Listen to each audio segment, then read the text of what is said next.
Hello दोस्तों, आपका स्वागत है बीइंग कूल 2020 की एक और नई वीडियो में। दोस्तों, कॉमिक्स बुक्स में थॉर के कई वर्जन्स हैं, like Thor Odinson, ultimate Thor, Thor 2099 और साथ ही साथ और भी बहुत से वर्जन्स हैं। बट जब बात आती है थॉर के सबसे मोस्ट पावरफुल वर्जन्स की, तो हमारे पास दो ही नाम आते हैं। एक ओल्ड किंग थॉर जिसके पास नेक्रो स्वॉर्ड थी, और दूसरा रुइन किंग थॉर। लेकिन आज इस वीडियो में हम रुइन किंग थॉर की बात करेंगे, और आने वाले वीडियोस में मैं आपको ओल्ड किंग थॉर की स्टोरी भी बताऊंगा, जिससे आप लोगों को भी पता चल जाएगा ज्यादा पावरफुल कौन है। तो आज हम रुइन किंग थॉर की ओरिजिन की बात करेंगे। So without wasting any time, let's begin. So दोस्तों, रुइन किंग थॉर की ओरिजिन बहुत ही स्ट्रगलिंग है। दरअसल ये टाइम था रैग्नारॉक का, और ओडिन पहले ही मर चुके थे, और थॉर एसगार्ड का किंग था। वहीं लोकी हमेशा की तरह थॉर से ज्यादा पावरफुल बनकर एसगार्ड को डिस्ट्रॉय करना चाहता था, और लोकी अपने बेटों की हेल्प से ऐसा कर भी रहा था। और लोकी ने सर्टर की हेल्प से एक दूसरा मायोनीर भी बना लिया था, और वो भी उसी मोल्ड से जिससे थॉर का मायोनीर बना था। सो लोकी के पास भी वही वेपन था जो थॉर के पास था, और इसके साथ ही लोकी के पास एक आर्मी, उसके बेटे और सर्टर भी था जो लोकी की हेल्प कर रहे थे। सो इसी वजह से एसगार्ड डिस्ट्रॉय हो गया।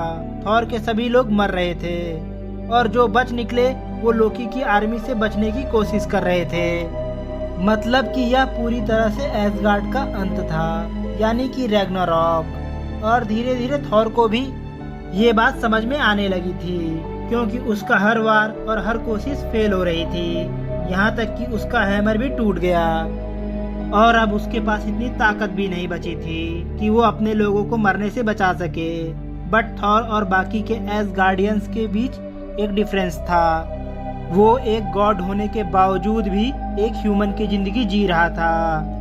और थॉर ने अपने लाइफ में एक बात जरूर सीखी थी कि कभी भी हार नहीं माननी चाहिए, और इसी बात को उसने रैग्नारॉक के टाइम पर भी याद रखा, और उसने अपने पिता ओडिन के रास्ते पर चलने की सोची, एंशिएंट रूइंस और उनके मैजिक को हासिल करने का रास्ता।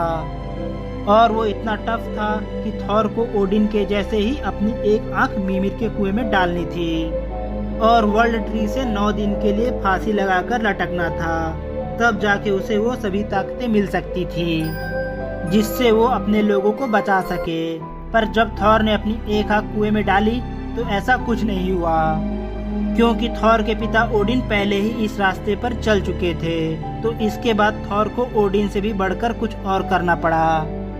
उस टाइम अपने वर्दी ना होने की वजह से थॉर के पास ओडिन फोर्स भी नहीं थी, बट ओडिन फोर्स ने उसे गाइड जरूर किया। उन्होंने थॉर को कहा कि तुम्हें अपनी दोनों आंखें मिमिर के कुएं में डालनी होगी, और वर्ल्ड ट्री से अपने मरते तक लटकना होगा। इसका मतलब थॉर को वो सब पाने के लिए मरना पड़ता, और उसने ऐसा ही किया। उसने मायमिर के कुएं में अपनी दोनों आंखें निकालकर डाल दी। थॉर को कुछ भी समझ नहीं आ रहा था कि अब वो बिना आंखों के करेगा क्या। ये एक अल्टीमेट सैक्रिफाइस था जो कोई सोच भी नहीं सकता, अपनी खुद की आंखों को खुद के हाथों से निकाल देना। फिर एकदम से मायमिर के कुएं से मैजिकल वाटर निकलने लगता है। ओडिन फोर्स थॉर को उस पानी को पीने और अपनी आंखों में डालने के लिए बोलती है, और थॉर बिल्कुल ऐसा ही करता है। और इसी के साथ थॉर को पास्ट का वो सब दिखने लगता है जो एसगार्ड से जुड़ा था। हर वो रैग्नारॉक साइकिल जिसमें उसके पिता पहले भी मर चुके थे, अर्थ की क्रिएशन, ह्यूमंस, एवेंजर्स, अपने लोगों की डेथ, हर वो पास्ट जो थॉर नहीं जानता था। उसने यूनिवर्स रियल्म्स की क्रिएशन देखी, और उसके बाद की हर एक वो कड़ी देखी जो वो जानना चाहता था। और इसी के साथ थॉर को एक और सच्चाई पता चली कि रैग्नारॉक वो तो एक एंडलेस साइकिल है जिससे कभी भी बचा नहीं जा सकता। और इसी के साथ वो सोचने लगा कि अब वो क्या करेगा। थॉर बुरी तरह दर्द और दुख में रोने लगा। तभी ओडिन फोर्स ने उसे समझाया कि वो अगर इस एंडलेस साइकिल को खत्म करना चाहता है तो उसे रूइंस का मैजिक हासिल करना होगा, जिससे वो फ्यूचर भी देख सके। थॉर बहुत निराश हो चुका था। ओडिन फोर्स के कहने पर उसने ऐसा ही किया, और वर्ल्ड ट्री पर अपने मरने तक लटक गया। और फिर थॉर अपने पिता की स्पिरिट और रैलम से इस तरह जुड़ा कि उसने हर वो क्रिएशन, हर वो नॉलेज देखा जो इस दुनिया में एग्जिस्ट करता है। अब थॉर पास्ट और फ्यूचर देख सकता था, प्रेजेंट टाइम को कंट्रोल कर सकता था, यहाँ तक कि वो हर एक रास्ता देख सकता था जो उसे एक बेटर फ्यूचर की तरफ ले चले। मतलब थॉर को यूनिवर्स का हर नॉलेज मिल चुका था, चाहे वो साइंटिफिक हो या कॉस्मिक। रुइंस ने उसे हर एक इंसान और हर एक चीज का फ्यूचर दिखा दिया।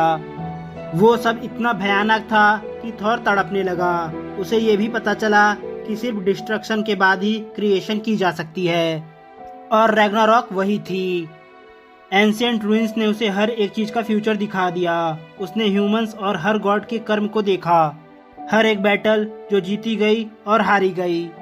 उसने ये भी देखा कि क्यों उसके पिता ने उसे अर्थ पर एक मॉर्टल की तरह अकेला छोड़ दिया था। तब उसे पता चला कि वो सब तो ओडिन के प्लान का बस एक हिस्सा था, ताकि थॉर एक इंसान की जिंदगी जीकर रैग्नारॉक की साइकिल को एंड करने का रास्ता निकाल सके। इसके बाद थॉर वर्ल्ड ट्री से नीचे गिर जाता है और मौत उसे अपने पास बुलाने लगती है। हेला से उसके ही रेलम से बचकर निकलना थॉर के लिए भी इम्पॉसिबल था, तो इसलिए वो अपने पिता ओडिन से लास्ट मदद मांगता है, वो भी खुद को बचाने की मदद। और ओडिन की स्पिरिट उनके मरने के बावजूद भी थॉर को मरते मरते बचा लेती है, और उसके बाद थॉर पहुंच जाता है उस जगह जहां एसगार्डियन गॉड्स के भी गॉड्स थे। अब थॉर वो सब भी देख सकता था जो वो अपनी असली आंखों से भी नहीं देख पाता। और जैसे ओडिन वहां मरे थे, थॉर वैसे नहीं मरने वाला था। थॉर सभी को चैलेंज करता है कि अब टाइम अलग है, और वो जानता है कि तुम सबको कैसे हराया जाए। और फिर थॉर खुद को वहां से टेलीपोर्ट करके बाहर निकालता है, वो भी रूइन मैजिक के थ्रू। तो दोस्तों, ये थी रूइन किंग थॉर की ओरिजिन स्टोरी। इससे आप लोगों को उसकी ताकत का पता चल ही गया होगा। फिर भी आने वाले वीडियोस में मैं आपको आगे की स्टोरी बताऊंगा, जिसमें आप रूइन किंग थॉर की असली पावर्स को देखेंगे। तो दोस्तों, आपको कैसी लगी ये रूइन किंग थॉर की स्टोरी? और ऐसी ही वीडियोस हमारे चैनल पर आती रहेंगी, तो आप हमारे साथ बने रहें। और अपना समय देने के लिए धन्यवाद।